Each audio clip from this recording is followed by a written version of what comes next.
ನಮಸ್ಕಾರ ಸ್ನೇಹಿತರೆ.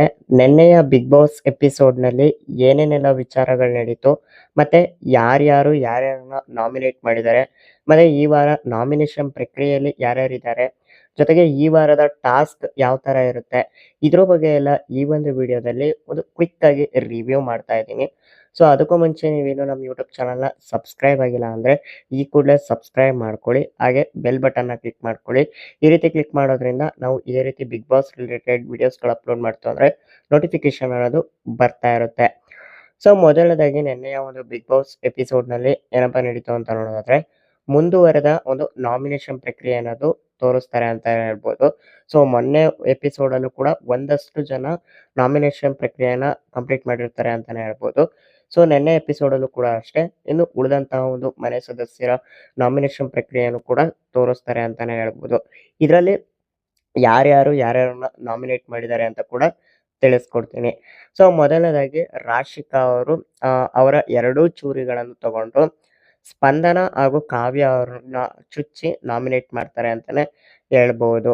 ಹಾಗೆ ಎರಡನೇದಾಗಿ ಮಾಳು ಅವರು ಎರಡೂ ಚೂರಿಗಳನ್ನು ರಕ್ಷಿತಾ ಅವರಿಂದ ತಗೊಂಡು ಮೊದಲನೇ ಚೂರಿಯನ್ನು ಗಿಲ್ಲಿ ಅವರಿಗೆ ಚುಚ್ಚಿ ನಾಮಿನೇಟ್ ಮಾಡ್ತಾರೆ ಅಂತಾನೆ ಹೇಳ್ಬೋದು. ಎರಡನೇ ಚೂರಿಯನ್ನು ಧ್ರುವಂತ್ ಅವ್ರಿಗೆ ಚುಚ್ಚಿ ನಾಮಿನೇಟ್ ಮಾಡ್ತಾರೆ ಅಂತಾನೆ ಹೇಳ್ಬೋದು. ಸೂರಜ್ ಅವರು ಕೂಡ ಅಷ್ಟೇ, ಎರಡೂ ಚೂರಿಗಳನ್ನು ರಕ್ಷಿತಾ ಅವರಿಂದ ತೆಗೆದುಕೊಂಡು ಮೊದಲ ಚೂರಿಯನ್ನು ಗಿಲ್ಲಿ ಅವ್ರಿಗೆ ಚುಚ್ಚಿ ನಾಮಿನೇಟ್ ಮಾಡ್ತಾರೆ ಅಂತಾನೆ ಹೇಳ್ಬೋದು. ಇನ್ನು ಎರಡನೇ ಚೂರಿಯನ್ನು ಸ್ಪಂದನ ಅವರಿಗೆ ಚುಚ್ಚಿ ನಾಮಿನೇಟ್ ಮಾಡ್ತಾರೆ ಅಂತಾನೆ ಹೇಳ್ಬೋದು. ಹಾಗೆ ಗಿಲ್ಲಿ ಅವರು ಅವರ ಎರಡೂ ಚೂರಿಗಳನ್ನು ಬಳಸ್ಕೊಂಡು ರಕ್ಷಿತಾ ಹಾಗೂ ರಾಶಿಕಾ ಅವ್ರನ್ನ ನಾಮಿನೇಟ್ ಮಾಡ್ತಾರೆ ಅಂತಾನೆ ಹೇಳ್ಬೋದು.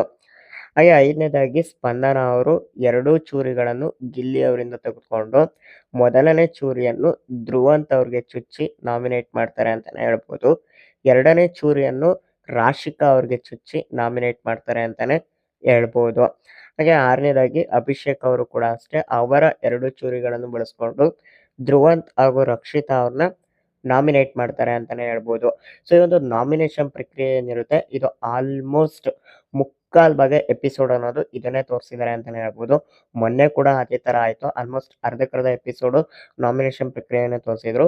ನೆನ್ನೆನೂ ಕೂಡ ಅಷ್ಟೇ, ಆಲ್ಮೋಸ್ಟ್ ಮುಕ್ಕಾಲ್ ಪರ್ಸೆಂಟು ಈ ಒಂದು ನಾಮಿನೇಷನ್ ಪ್ರಕ್ರಿಯೆದೇ ತೋರಿಸಿದ್ದಾರೆ ಅಂತಾನೆ ಹೇಳ್ಬೋದು. ನಂಗೆ ಗೊತ್ತಿಲ್ಲ ಇದು ಎಷ್ಟು ಇಂಪಾರ್ಟೆಂಟ್ ಇತ್ತು, ಮತ್ತೆ ಮನೆ ಸದಸ್ಯರು ಇಷ್ಟೊಂದು ವಾದ ವಿವಾದಗಳನ್ನ ಮಾಡಬೇಕಿತ್ತಾ ಅಂತ ಕೂಡ ತುಂಬಾನೇ ಅನ್ನಿಸ್ತು. ಸೊ ಅದೊಂದು ಜಸ್ಟ್ ನಾಮಿನೇಷನ್ ಪ್ರಕ್ರಿಯೆ ಆಗಿರುತ್ತೆ. ಸೊ ಅವರು ಚೆನ್ನಾಗಿ ಆಡ್ತಿದ್ದಾರೆ ಅನ್ನೋದು ಅವ್ರಿಗೆ ನಂಬಿಕೆ ಇತ್ತು ಅಂದರೆ, ಜನಗಳು ಅವ್ರನ್ನ ಉಳಿಸ್ಕೊಂತಾರೆ ಅನ್ನೋ ನಂಬಿಕೆ ಇತ್ತು ಅಂದಿದ್ರೆ ಇಷ್ಟೊಂದು ಜಗಳ ಮಾಡಿಕೊಂಡು ವಾದ ಮಾಡ್ಕೊಂಡಿರೋವಂಥ ಅಗತ್ಯ ಇರಲಿಲ್ಲ. ಜೊತೆಗೆ ಚಾಲೆಂಜ್ ಮಾಡೋವಂಥದ್ದಾಗಿರ್ಬೋದು. ಸೊ ನಾನು ಮೊದಲು ಹೋಗ್ತೀನಿ, ನೀನು ಮೊದಲು ಹೋಗ್ತೀಯ, ನಿನ್ನನ್ನು ಕಳಿಸ್ಬಿಟ್ಟೆ ನಾನು ಹೋಗ್ತೀನಿ, ಈ ಥರ ಎಲ್ಲ ತುಂಬಾನೇ ವಾದ ವಿವಾದಗಳಾಗುತ್ತೆ ಅಂತಲೇ ಹೇಳ್ಬೋದು. ಸೊ ಇದೆಲ್ಲ ಬೇಕಿರಲಿಲ್ಲ ಅಂತ ಕೂಡ ನನಗೆ ಅನ್ನಿಸ್ತು. ಹಾಗಾಗಿ ಸ್ವಲ್ಪ ಇದೊಂದು ಸ್ವಲ್ಪ ಬೇಜಾರಾಯಿತು. ಜೊತೆಗೆ ಬಿಗ್ ಬಾಸ್ ಅವರು ಒಂದಷ್ಟು ಕ್ಲಿಪ್ಪಿಂಗ್ಸ್‌ನ ಕಟ್ ಮಾಡ್ಬೋದಾಗಿತ್ತು. ಪೂರ್ತಿ ಡ್ರ್ಯಾಗ್ ಮಾಡಿದ್ದಾರೆ ಅಂತಾನೆ ಹೇಳ್ಬೋದು ಎಪಿಸೋಡ್ಸ್‌ಗಳನ್ನ. ಸ್ವಲ್ಪ ಬೋರ್ ಅಂತ ಕೂಡ ಅನ್ನಿಸ್ತು. ಎರಡೂ ಎಪಿಸೋಡು, ಮೊನ್ನೆ ಎಪಿಸೋಡು, ನಿನ್ನೆ ಎಪಿಸೋಡ್ ಎರಡೂ ಕೂಡ ಸ್ವಲ್ಪ ಬೋರಿಂಗ್ ಅಂತಾನೆ ಅನ್ನಿಸ್ತು. ಸೊ ಈ ಒಂದು ಉಳಿದಂಥ ಒಂದು ಸದಸ್ಯರದು ನಾಮಿನೇಷನ್ ಪ್ರಕ್ರಿಯೆ ನಾನು ಈ ಎಪಿಸೋಡಲ್ಲಿ ತಗೊಂಡಿಲ್ಲ. ಯಾಕಂತ ಅಂದರೆ ಮೊನ್ನೆ ಎಪಿಸೋಡಲ್ಲೇ 5 ಸದಸ್ಯರ ಒಂದು ನಾಮಿನೇಷನ್ ಪ್ರಕ್ರಿಯೆ ಬಗ್ಗೆ ತಿಳಿಸ್ಕೊಟ್ಟಿದ್ದೀನಿ. ಇಫ್ ಇನ್ ಕೇಸ್ ನೀವು ನೋಡಿಲ್ಲ ಅಂದರೆ ಹೋಗಿ ಮೊನ್ನೆ ಎಪಿಸೋಡಿನ ವಿಡಿಯೋನ ನೋಡ್ಕೊಂಬನ್ನಿ ಅಂತ ಕೂಡ ಹೇಳ್ತೀನಿ. ಇದಾದ ನಂತರ ಈ ವಾರ ಯಾರ್ಯಾರನ್ನ ಒಂದು ನಾಮಿನೇಷನ್ ಪ್ರಕ್ರಿಯೆಯಲ್ಲಿ ಇದ್ದಾರೆ ಅಂತ ಕೂಡ ತಿಳಿಸ್ಕೊಡ್ತೀನಿ. ಅಂದರೆ ಯಾರ್ಯಾರು ನಾಮಿನೇಟ್ ಆಗಿದ್ದಾರೆ ಅಂತ ನೋಡೋದಾದ್ರೆ, ಮೊದಲನೇದಾಗಿ ಧ್ರುವಂತ್ ಅವ್ರು ನಾಮಿನೇಟ್ ಆಗಿದ್ದಾರೆ. ಎರಡನೇದಾಗಿ ಸೂರಜ್ ಅವರು ನಾಮಿನೇಟ್ ಆಗಿದ್ದಾರೆ. ಮೂರನೇದಾಗಿ ರಾಶಿಕಾ ಅವರು ನಾಮಿನೇಟ್ ಆಗಿದ್ದಾರೆ. ನಾಲ್ಕನೇದಾಗಿ ಮಾಳು ಅವರು ಕೂಡ ನಾಮಿನೇಟ್ ಆಗಿದ್ದಾರೆ. ಐದನೇದಾಗಿ ಸ್ಪಂದನ ಅವರು ಕೂಡ ನಾಮಿನೇಟ್ ಆಗಿದ್ದಾರೆ. ಆರನೇದಾಗಿ ಕಾವ್ಯ ಅವರು ನಾಮಿನೇಟ್ ಆಗಿದ್ದಾರೆ. ಏಳನೇದಾಗಿ ಅಭಿಷೇಕ್ ಅವರು ನಾಮಿನೇಟ್ ಆಗಿದ್ದಾರೆ. ಎಂಟನೇದಾಗಿ ಗಿಲ್ಲಿ ಅವರು ನಾಮಿನೇಟ್ ಆಗಿದ್ದಾರೆ. ಒಂಬತ್ತನೇದಾಗಿ ರಕ್ಷಿತಾ ಅವರು ನಾಮಿನೇಟ್ ಆಗಿದ್ದಾರೆ ಅಂತಾನೆ ಹೇಳ್ಬೋದು. ಒಟ್ಟಿಗೆ 9 ಸ್ಪರ್ಧಿ ಈ ವಾರ ನಾಮಿನೇಷನ್ ಪ್ರಕ್ರಿಯೆಯಲ್ಲಿ ಇದ್ದಾರೆ ಅಂತಾನೆ ಹೇಳ್ಬೋದು. ಸೊ ನಿಮ್ಮ ಇಷ್ಟದ ಸ್ಪರ್ಧಿಗೆ ನೀವು ಜಿಯೋ ಹಾಟ್‌ಸ್ಟಾರ್ ಆ್ಯಪ್‌ನಲ್ಲಿ ಹೋಗ್ಬಿಟ್ಟು ವೋಟ್ ಮಾಡಿ ಅಂತ ಕೂಡ ಹೇಳ್ತೀನಿ. ಇದೆಲ್ಲ ಆದ ನಂತರ ನಾಮಿನೇಷನ್ ಪ್ರಕ್ರಿಯೆ ಅನ್ನೋದು ಮುಕ್ತಾಯಗೊಳ್ಳುತ್ತೆ ಅಂತಾನೆ ಹೇಳ್ಬೋದು. ಜೊತೆಗೆ ಮನೆ ಸದಸ್ಯರು ಈ ಒಂದು ನಾಮಿನೇಷನ್ ಪ್ರಕ್ರಿಯೆ ಬಗ್ಗೆ ಸ್ವಲ್ಪ ಕೆಲವೊಂದು ಸ್ಪರ್ಧಿಗಳು ಸ್ವಲ್ಪ ಇದ್ರ ಬಗ್ಗೆ ಡಿಸ್ಕಸ್ ಮಾಡ್ತಾರೆ ಅಂತಾನೆ ಹೇಳ್ಬೋದು. ಅಂದ್ರೆ ನಾಮಿನೇಟ್ ಮಾಡಿದವ್ರ ಜೊತೆ ಡಿಸ್ಕಸ್ ಮಾಡಲ್ಲ.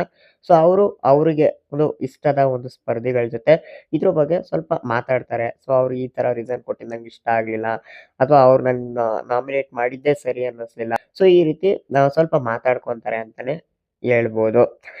ಸೊ ಇದೆಲ್ಲ ಆದ ನಂತರ ನೆಕ್ಸ್ಟ್ ಒಂದು ದಿನದ್ದು ವೇಕಪ್ ಸಾಂಗ್ ಕೂಡ ಬರುತ್ತೆ ಅಂತಾನೆ ಹೇಳ್ಬೋದು. ಸೊ ಇದಾದ ನಂತರ ಗಿಲ್ಲಿ ಅವರು ಹಾಗೆ ಧ್ರುವಂತ್ ಅವರು ಸ್ವಲ್ಪ ಮಾತುಕತೆ ಮಾಡ್ತಾರೆ ಅಂತಾನೆ ಹೇಳ್ಬೋದು. ಸ್ವಲ್ಪ ಮಾತಾಡ್ತಾ ಇರ್ತಾರೆ. ಸೊ ಧ್ರುವಂತ್ ಅವರು ಭಾನುವಾರದ ಒಂದು ಸಂಚಿಕೆಯಲ್ಲಿ ಹೋಗ್ತೀನಿ, ನನಗಿಲ್ಲಿರೋಕ್ ಇಷ್ಟ ಇಲ್ಲ, ನನ್ನ ಮರ್ಯಾದೆ ಅಥವಾ ನನ್ನ ಗೌರವ ಬಿಟ್ಟು ನಾನು ಈ ಶೋಲಿ ಇರೋದಕ್ಕೆ ನಂಗೆ ಇಷ್ಟ ಇಲ್ಲ ಅಂತ ಎಲ್ಲ ಸ್ವಲ್ಪ ಮಾತಾಡ್ತಾರೆ ಅಂತಾನೆ ಹೇಳ್ಬೋದು. ಸೊ ಅದ್ರ ಬಗ್ಗೆ ಇಲ್ಲಿ ಗಿಲ್ಲಿ ಅವರು ಮತ್ತೆ ಧ್ರುವಂತ್ ಅವರು ಸ್ವಲ್ಪ ಡಿಸ್ಕಸ್ ಮಾಡ್ತಾರೆ ಅಂತಾನೆ ಹೇಳ್ಬೋದು. ಜೊತೆಗೆ ಈ ತರ ಮಾತಾಡ್ತಾನೆ ಸ್ವಲ್ಪ ಸಣ್ಣದಾಗಿ ಜಗಳ ಕೂಡ ಆಗುತ್ತೆ ಅಂತ ಹೇಳ್ಬೋದು. ಇದಾದ ನಂತರ ಬಿಗ್ ಬಾಸ್ ಅವರು ಮನೆಯ ಸದಸ್ಯರಿಗೆ ಮುಂದಿನ ವಾರದ ಒಂದು ಕ್ಯಾಪ್ಟನ್ಸಿ ವಿಚಾರದ ಬಗ್ಗೆ ತಿಳಿಸ್ತಾರೆ ಅಂತಾನೆ ಹೇಳ್ಬೋದು. ಅದೇನಪ್ಪಾ ಅಂತ ಅಂದ್ರೆ, ಇದುವರೆಗೂ ಬಿಗ್ ಬಾಸ್ ಮನೆಯಲ್ಲಿ ಪ್ರತಿ ವಾರ ಒಬ್ಬೊಬ್ರು ಕ್ಯಾಪ್ಟನ್ ಆಗಿರ್ತಿದ್ರು ಅಂತಾನೆ ಹೇಳ್ಬೋದು. ಆದ್ರೆ ಮುಂದಿನ ವಾರ ಇಬ್ರು ಕ್ಯಾಪ್ಟನ್ ಆಗಿರ್ತಾರೆ ಅಂತ ಬಿಗ್ ಬಾಸ್ ಅವರು ತಿಳಿಸ್ತಾರೆ ಅಂತಾನೆ ಹೇಳ್ಬೋದು.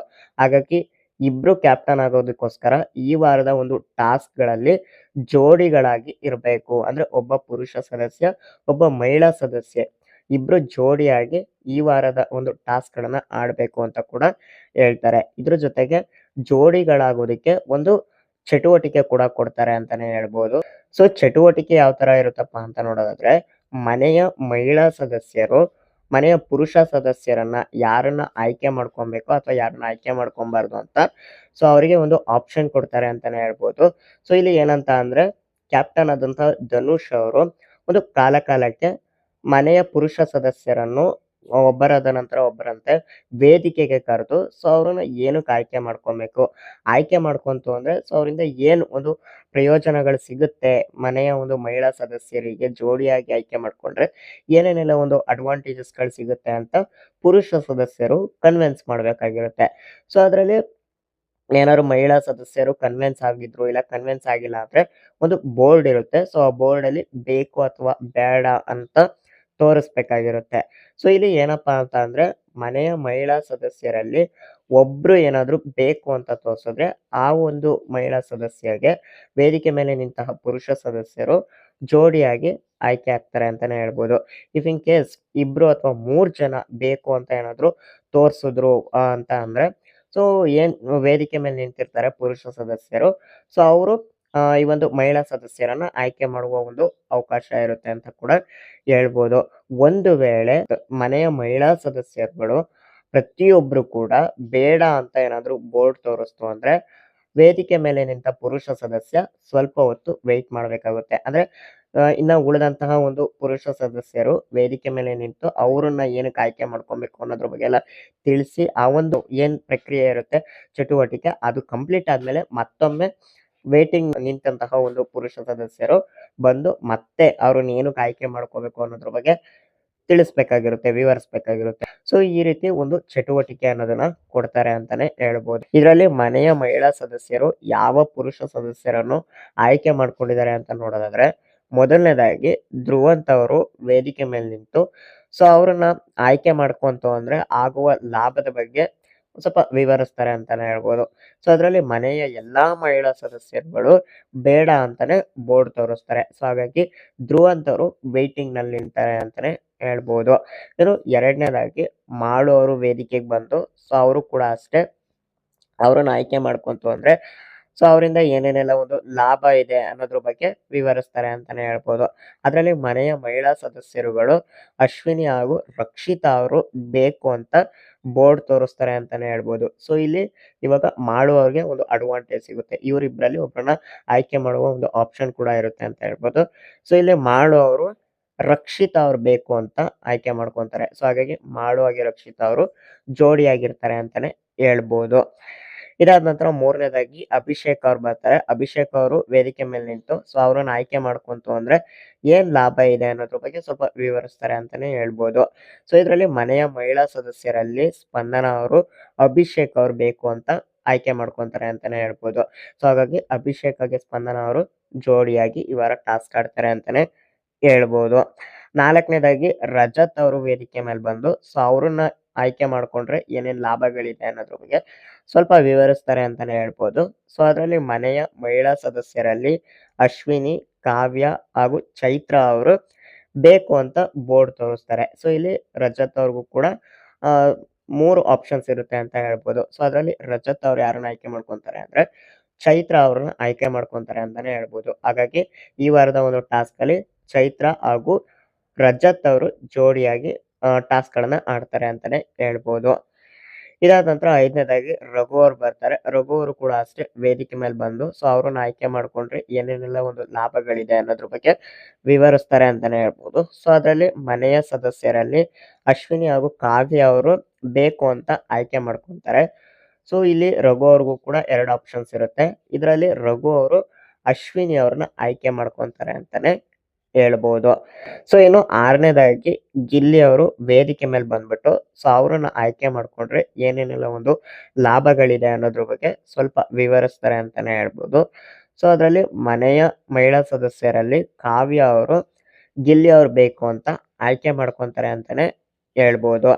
ಇದಾದ ನಂತರ ಸೂರಜ್ ಅವ್ರು ಬರ್ತಾರೆ. ಸೂರಜ್ ಅವರು ಕೂಡ ಅಷ್ಟೇ ವೇದಿಕೆ ಮೇಲೆ ಬಂದು ಸೊ ಅವ್ರನ್ನ ಆಯ್ಕೆ ಮಾಡ್ಕೊಂತು ಅಂದ್ರೆ ಏನೇನೆಲ್ಲ ಒಂದು ಲಾಭಗಳಿದೆ ಅವ್ರ ಕಡೆಯಿಂದ ಅನ್ನೋದ್ರ ಬಗ್ಗೆ ಸ್ವಲ್ಪ ವಿವರಿಸ್ತಾರೆ ಅಂತಾನೆ ಹೇಳ್ಬೋದು.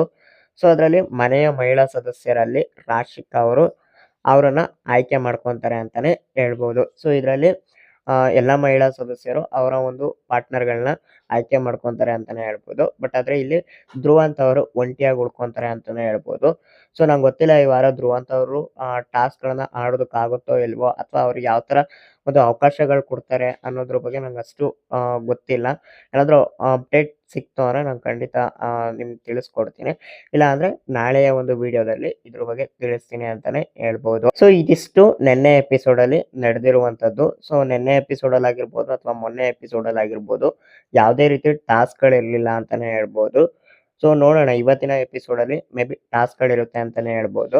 ಸೊ ಹಾಗಾಗಿ ನಾಳೆಯ ವಿಡಿಯೋದಲ್ಲಿ ಯಾವ್ಯಾವೆಲ್ಲ ಒಂದು ಟಾಸ್ಕ್ ಗಳಿತ್ತು ಮತ್ತೆ ಯಾವ್ಯಾವ ಜೋಡಿ ಗೆದ್ದಿದೆ ಅನ್ನೋದ್ರ ಬಗ್ಗೆ ಎಲ್ಲ ನಾಳೆಯ ಒಂದು ವಿಡಿಯೋದಲ್ಲಿ ತಿಳಿಸ್ಕೊಡ್ತೀನಿ.